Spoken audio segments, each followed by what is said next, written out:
Olá, começa agora mais uma edição do OCP Mulheres, edição especial em homenagem às mulheres comemoradas no mês de março. E hoje eu recebo aqui Marlene Felizbino, ela que é nutricionista, está aqui conosco para contar um pouco mais da sua história, do seu momento aqui em Jaraguá do Sul. Seja muito bem-vinda, Marlene, é uma honra receber você. E queremos iniciar sabendo um pouco mais de você, da sua história. Quem que é a Marlene? Boa noite. Então, eu sou gaúcha, estou em Jaraguá do Sul há 34 anos, exercendo a profissão de nutricionista. Fui a primeira profissional formada em nutrição, atuante em Jaraguá do Sul.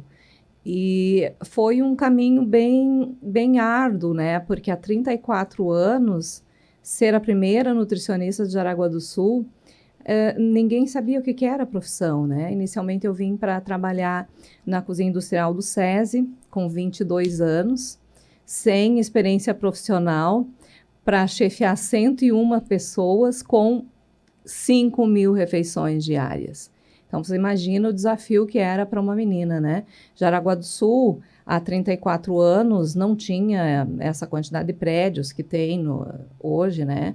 Eu morei durante 6 meses no hotel, né? E essa minha experiência em hotel, ela foi um tanto traumática, porque era muito caro naquela época, né? E eu não podia pagar um quarto com banheiro. E então esses viajantes que dormiam nesse hotel batiam no quarto achando que eu era uma mulher de programa, né? Então você veja como existia um preconceito, né? Eu era uma profissional formada, eu vinha para cá a trabalho, mas como era tudo muito caro e não tinha prédios para você alugar um apartamento disponível, eu fui obrigada a morar 6 meses em um hotel. Não, naquela época não existia, para você ter uma ideia, Juliana, nem restaurante por quilo, tá? Então, eu me alimentava de comida de segunda a sábado de meio-dia, porque era só restaurante à la carte, que funcionava meio-dia, extremamente caro no sábado, tá? Não abria no domingo e eu voltava a comer de novo na segunda-feira. Passava com um café do hotel e comendo o que era possível dentro de um quarto do hotel. Que era o que eu tinha, somente o quarto, né? Sem televisão, sem nada, né? Então, assim, todo o começo da vida profissional da gente tem os percalços, né? Que vai se apresentando na vida da gente. E esse, para mim, assim, mudar de estado, 22 anos, chegar numa cidade com uma cultura diferente, né? E já ir enfrentando essas dificuldades, seja da aceitação da equipe que você trabalha, né? Porque uma jovenzinha de 22 anos se entende, essa aí não sabe nada, né? Claro que eu tinha um conhecimento teórico, né? As pessoas que ali trabalhavam de cozinheiro tinham a prática, mas para você ir implantando como é que precisa ser o trabalho, né? Foi um caminho árduo, né? Para conquistar o respeito também, né? Exatamente. Que talvez eram pessoas também que inclusive eram mais velhas que você na época. Eram mais velhas e assim, porque qual é o profissional de uma cozinha industrial? É aquele que não conseguiu ser absorvido pelas empresas, então não é uma mão de obra qualificada, ainda hoje é assim, né? Então você trabalha com aquilo que não foi absorvido por esse mercado de trabalho, né? E assim, realmente é um público um tanto difícil de se lidar, né? Então, assim, isso já foi assim e continua sendo assim ainda hoje, né? Nas cozinhas industriais, né? E aí, a Marlene trabalhou no SESI, então, de 91 a 94, e aí eu capotei um carro, né, da empresa. A gente servia refeições e aí teve uma falta de carne e a empresa já tinha multado o SESI por a produção ter parado, e aí não tinha nenhum motorista. E eu recém tinha aprendido a dirigir. Enchi uma saveiro de panela, peguei um cozinheiro e disse, vamos que nós temos que entregar isso na hora. Pegando uma curva, indo para Santa Luzia, estrada patrolada, capotei. O carro só foi girando. Tinha recém-abastecido, eu sei que ficamos de cabeça para baixo, o rapaz gritava um monte, não conseguia sair, eu não sei de onde que eu tirei forças, abri a janela, soltei o rapaz, caminhei até um orelhão, porque era o que existia naquela época, liguei para a empresa, vim buscar a comida, liguei para o SESI, e você veja como eram as coisas, tá? Ninguém me levou para o hospital. Eu voltei e trabalhei o dia inteiro, tá? E aí, um mês depois, eu fui demitida. E aí, não existia emprego em Jaraguá do Sul para nutricionista. Isso era 94. Eu fui procurar um orelhão, que era o que existia, para avisar meus pais, olha, estou voltando para casa porque não tenho o que fazer. Porque quando você veio, você já veio com esse emprego acertado, Eu vim com né? esse emprego, vim com esse emprego acertado. E aí eu fui até o orelhão que tinha na Reinaldo Hall, porque na época eu já estava morando num apartamento, dividindo um apartamento com 3 rapazes, né? Coisa que para a época era o fim do mundo, né? E aquele telefone estava estragado. Aí eu lembrei, nossa, na frente do São José tem um telefone, eu vou lá ligar para o meu pai para dizer que, infelizmente, eu vou voltar, né? E então eu encontrei uma enfermeira que fez faculdade na mesma faculdade que eu, em Juí, no Rio Grande do Sul, indo embora. Então ela disse assim, Marlene, você aqui, o que tu está fazendo? Nossa, Celina, eu te falo, estava trabalhando no SESI, capotei um carro, fui demitida, estou voltando. Não, Marlene, o hospital vai ser multado, está precisando de uma nutricionista, entra aqui. Nossa.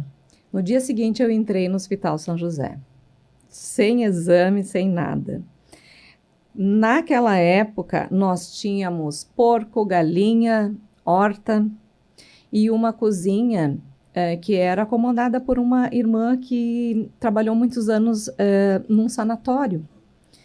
E não tinha, assim, todo esse cuidado, assim, com manipulação, circulação de gente. A cozinha tinha 4 portas, então o pessoal queria levar a roupa suja pela lavanderia, o caminho mais curto era por dentro da cozinha. Passava com aquela roupa suja de operação lá dentro. Ah, eu queria ir para o refeitório, era um T, assim, tem as 4 também portas. Não, acho que não tinham muitas normas não, também não tinha naquela norma, época, não né? tinha. Então, assim, até tu implantar tudo, sabe? Foi bem complicado, né? Porque o dia que chegava a carne, chegava um boi inteiro, era sangue, era mosca para tudo quanto é lado. Então, não dá para você visualizar isso, mas era assim, né? E eu tive a oportunidade de ter esse momento que foi dessa forma e, ao mesmo tempo, ir vendo a evolução do hospital, tá? A fazer a implantação das primeiras dietas por sonda, porque isso não existia, né? A fazer a implantação de todo o sistema que é uma alimentação hospitalar, que não existia, porque quando eu entrei no hospital, existia copeira que não sabia ler. Como é que uma copeira não sabe ler? Né? Então, eu saí do hospital em 2009, né? Com a cozinha de última geração, né? Eu entrei lá com um fogão a lenha. Então, você fez parte de toda essa mudança também, né? De toda essa implantação. Também.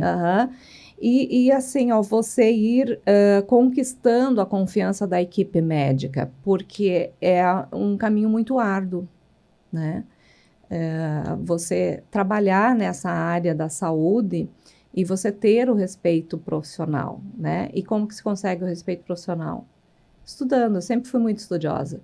Se tem algo que eu não sei, eu posso não saber por muito pouco tempo. Eu vou buscar. Posso não te dar a resposta agora, mas em algum momento eu vou te dar, né?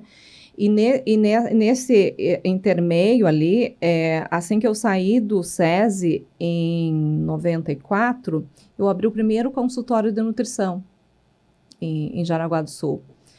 E em 96, se não me engano, veio o primeiro oncologista para Jaraguá do Sul. E ele me convidou para trabalhar na oncologia. Eu disse para ele, olha, eu não entendo nada disso daí. Não, Marlene, mas eu vejo que você é bem esforçada e tal, né? Tu vai buscar. Tranquilo, né?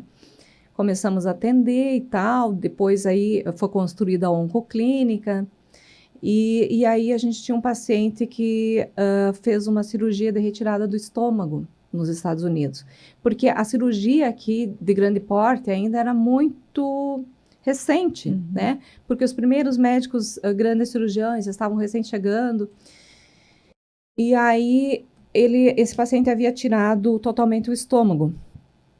E ele disse assim, olha, em 15 dias ele vem para atender. Eu disse, beleza, né? Vou ligar para a universidade que eu estudei, eles vão me dizer o que eu tenho que fazer. Liguei aí para a universidade, que eu estudei em Juí, no Rio Grande do Sul. Não, a gente não tem experiência com isso. Eu pensei, muito pequena aquela faculdade. Eu vou ligar para a UFSC, eles vão me dizer o que eu tenho que fazer. Liguei, pedi para passar para o departamento de nutrição. Não, a gente não tem experiência com isso. E aí, Juliana, tu imagina o desespero. Por que eu te falo isso? Porque o primeiro livro traduzido em nutrição e oncologia saiu em 2004.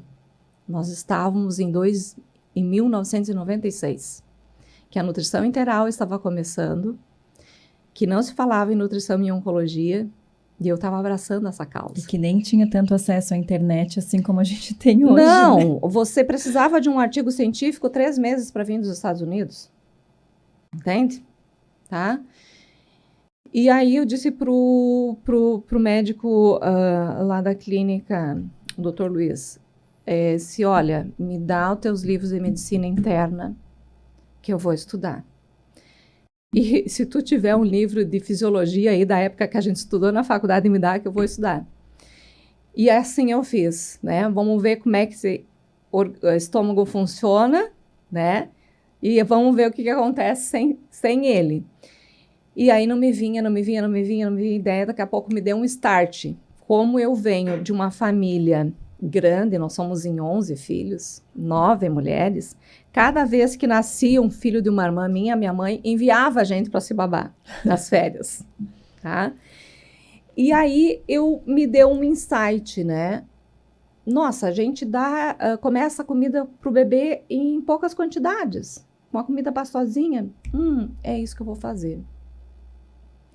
E aí foi assim que eu fiz. O paciente veio, era de uma família muito influente aqui na cidade, um grande empresário, 11 pessoas na minha sala, e eu sabia o que eu tinha que dizer para ele.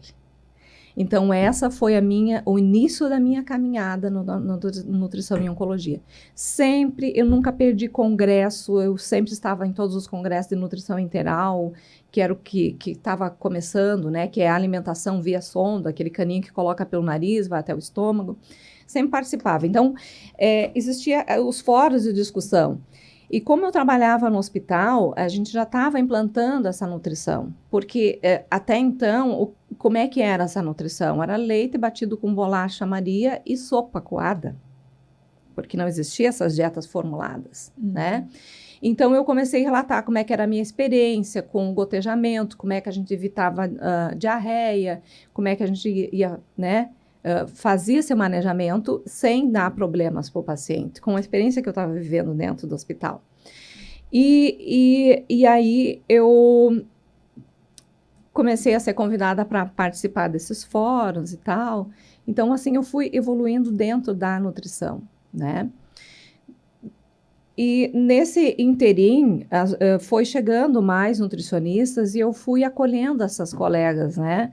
Elas vinham para Jaraguá, não sabiam de emprego, como eu já estava conhecendo um monte de gente, já arrumava emprego, às vezes não tinha de morar, botava na minha casa. E aí eu fundei o núcleo de nutricionistas em Jaraguá do Sul. Hoje nós somos em 280 profissionais em Jaraguá do Sul, né? E aí eu ajudei a fundar o Conselho Regional de Nutrição, porque nós pertencíamos a Porto Alegre. Então, eu participei da primeira gestão do Conselho Regional de Nutrição. E aí, nesse período, acho que eram 2010, por aí, eu ganhei as eleições dentro do Conselho para ser uma conselheira federal. Então, eu passei a atuar daí em Brasília. Então, isso me deu uma possibilidade de conhecer o Brasil, né? E essa oportunidade foi muito enriquecedora, porque eu participei da elaboração do primeiro guia alimentar para a população brasileira, que ele foi um divisor de águas, né, na alimentação. Porque até então não se tinha essa questão da rotulagem, que hoje você pega, tem que ter ali a quantidade de sódio, que tem glúten, não tem glúten, porque até existir o guia alimentar, a gente achava que a gente comprava um pacotinho de suco em pó e que ali dizia que tinha vitamina A, C e que ele era melhor que você comer uma laranja. E o guia alimentar veio dizer o quê? Não, isso não é comida, isso é produto industrializado, tá? Comida é a laranja. Então eu tive essa oportunidade. E aí eu acabei conhecendo o pessoal do INCA, né? E por toda essa minha trajetória, né, da construção, da nutrição, dessa evolução, eu fui convidada a escrever um capítulo da nutrição e oncologia para o INCA, do Inquérito Alimentar da População Brasileira, onde eu fiz toda a parte da região sul, né, aqui do Brasil. Então, para mim foi uma honra, né, gente? Porque assim, ó, eu nasci no interior, tá? Eu dobei milho, eu limpei chiqueiro. E você não tem ideia da satisfação que eu tive a primeira vez que eu fui para Brasília. Que aquele avião foi descendo e você vai olhando aquilo e pensando, meu Deus, eu limpava chiqueiro, eu estou em Brasília, entende? Você não imagina onde é que você pode chegar, né? Mas o que é isso? É a gente determinar o que a gente quer e a gente correr atrás, né? A gente aceitar os desafios e buscar, né? Porque você veja, eu iniciei a nutrição e oncologia no escuro, eu iniciei a nutrição integral dentro do hospital no escuro, tá? E aí você conquistar isso tudo pelo teu desempenho, né? E pelo teu esforço, não tem satisfação melhor que isso. É isso que eu ia te perguntar, assim, o que tinha lá dentro de você, assim, que fez com que você persistisse, assim, e fosse por esse caminho tanto de auxiliar as pessoas, quanto também ir em busca de uma causa para que isso se tornasse muito maior, né? Tanto nos congressos, quanto nos núcleos que você formou, assim, sempre querendo auxiliar o paciente, mas também fazer algo mais grandioso ainda no teu segmento, na tua profissão, né? Eu gosto de gente, né? Eu acho que isso é o principal, né? E assim, ó, eu venho de uma família que meu pai sempre foi uma pessoa que sempre ajudou muito as outras pessoas. Como eu falei, eu nasci no interior, no Rio Grande do Sul, que o primeiro vizinho ficava a 5 quilômetros, que a gente gritava e o eco levava. E quando nós mudamos para a cidade, era uma cidade pequena, não tinha hotel. Então, meu pai construiu no andar de baixo um quarto com banheiro.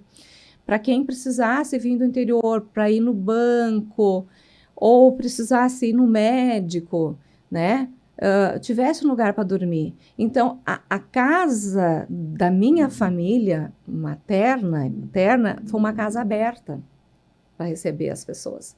E sempre o meu pai ajudou qualquer pessoa. Então, assim, isso eu trago com ele, né? E a minha mãe sempre foi uma pessoa muito à frente do tempo dela, porque ela não teve a oportunidade de estudar, né? Ela aprendeu lendo a Bíblia, mas ela era uma pessoa muito sábia, tá? E o que ela dizia pra gente? Estudem, porque isso ninguém tira de vocês, tá? Você pode perder tudo, mas se você tem estudo, isso ninguém vai te tirar. Então, isso assim eu levei muito a sério, né? Por quê? Porque assim, ó, eu venho de uma cidade do interior, que a mulher com 20 anos tinha que já estar noiva, que se estivesse com 23 anos já estava velha, né? Eu estudava numa cidade a 100 quilômetros da minha cidade natal. Quando chegava em casa, sempre tinha um pretendente lá, né? Esperando, porque meu pai queria que a gente, né? Casasse logo, porque imagina, 9 mulheres numa família. Eu quero estudar, eu quero ser alguém, né? Então, assim, nós somos donos do nosso destino. Atenção, mulheres que estão nos ouvindo, olha só que pérola. né? Eu determinei que eu não ia namorar ninguém porque eu queria ter uma formação.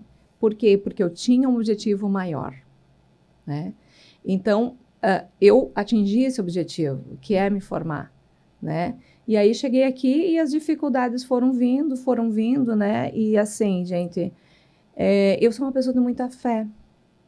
Eu nasci numa família muito religiosa, eu sou católica, né? Inclusive, eu sou guia espiritual, eu faço parte de vários movimentos da Igreja Católica aqui em Jaraguá do Sul, né?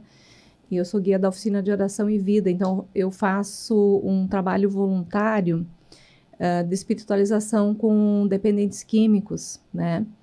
Então, eu fiz esse trabalho voluntário desde 2015 com eles, e acho que 2018, por aí, eu comecei a parte da espiritualidade. Porque eu acho que o que nos sustenta para cada uma dessas dificuldades que a gente tem é a gente ter fé.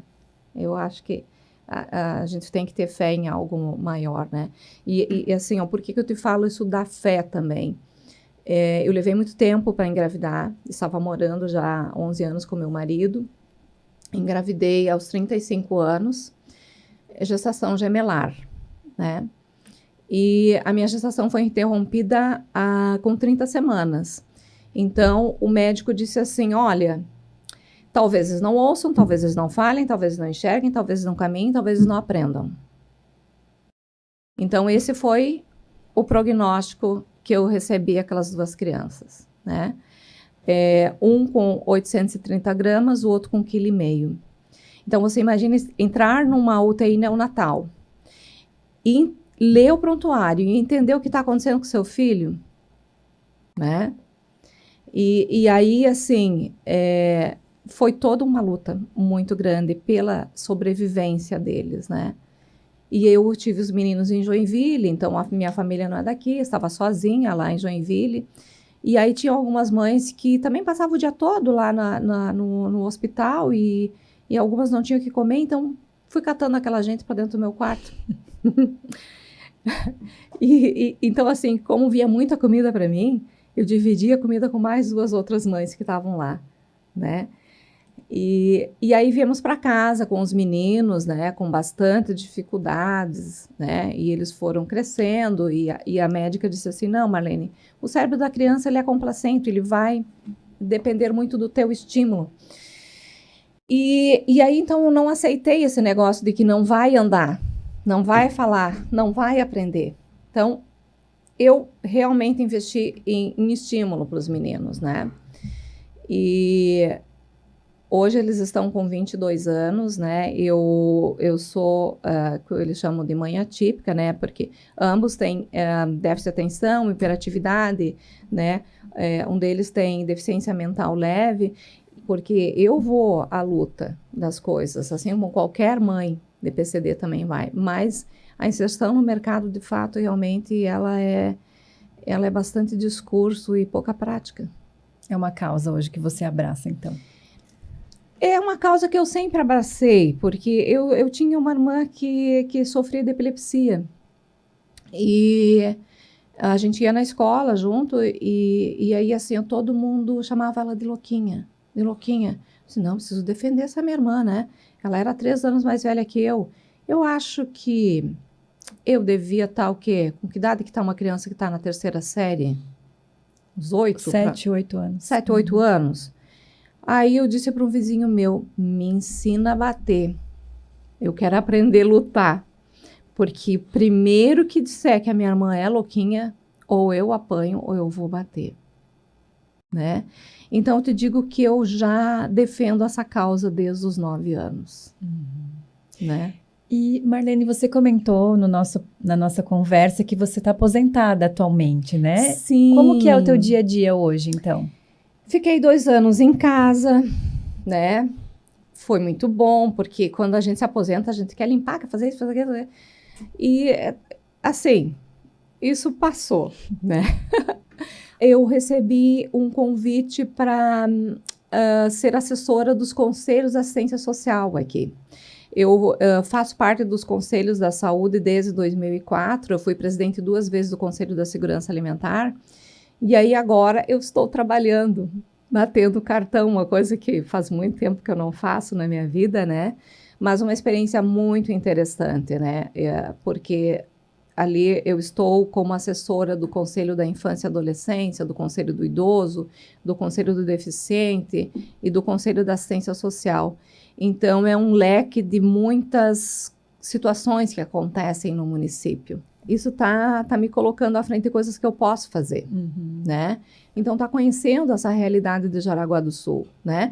Nós somos um município com um IDH muito bom, mas, ao mesmo tempo, nós temos uma migração muito grande de pessoas vindo para cá com outras culturas, com dificuldades, né? Algumas pessoas com muitas dificuldades de colocação até no mercado de trabalho, então ficam, às vezes, necessitando do Bolsa Família, né? Então, assim, isso me colocou nessa seara agora, né?